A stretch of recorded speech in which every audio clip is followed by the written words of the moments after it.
image of the first Chinese man in space caused quite a stir around the world. Since then, the Beijing government has been putting a lot of focus on its scientific development.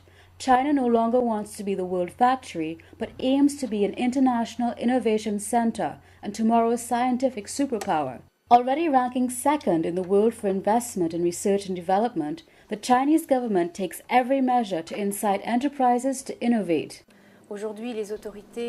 Nowadays, Chinese authorities are setting up research centers, places that are tailor-made for research work. There are also tax incentives on the Chinese territory. Most multinationals now have an R&D center in China, which allows them to cut expenses by 30 to 50%, as well as making the most of Chinese talents. It's also a way to guarantee the creativity of their teams, like here in Suez Center in Shanghai. This laboratory, for instance, is intended to become a melting pot, a place where scientists from Europe and China will work together. This cultural exchange will hopefully help build something innovative. International companies also sponsor some scientific students and provide internships.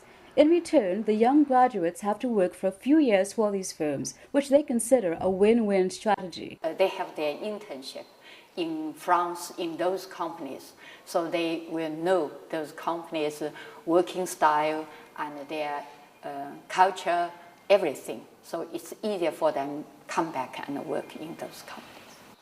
As for the students, this exchange allows them to acquire knowledge from abroad before coming back to China. When I come to France, I will work in the France companies, and from that I can learn many things.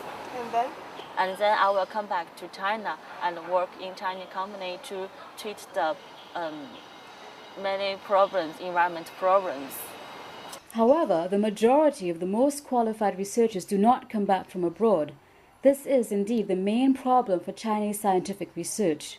Nevertheless, the Beijing government has launched a huge campaign to ensure the return of its scientists from overseas. I firmly believe Chinese laboratories in the 10 next years will climb up and equal the level of European and American laboratories, and then probably outperform them in the coming decades. As far as mathematics and physical sciences are concerned, Chinese researchers already are at the top of the game. China is poised to become the world laboratory by 2020.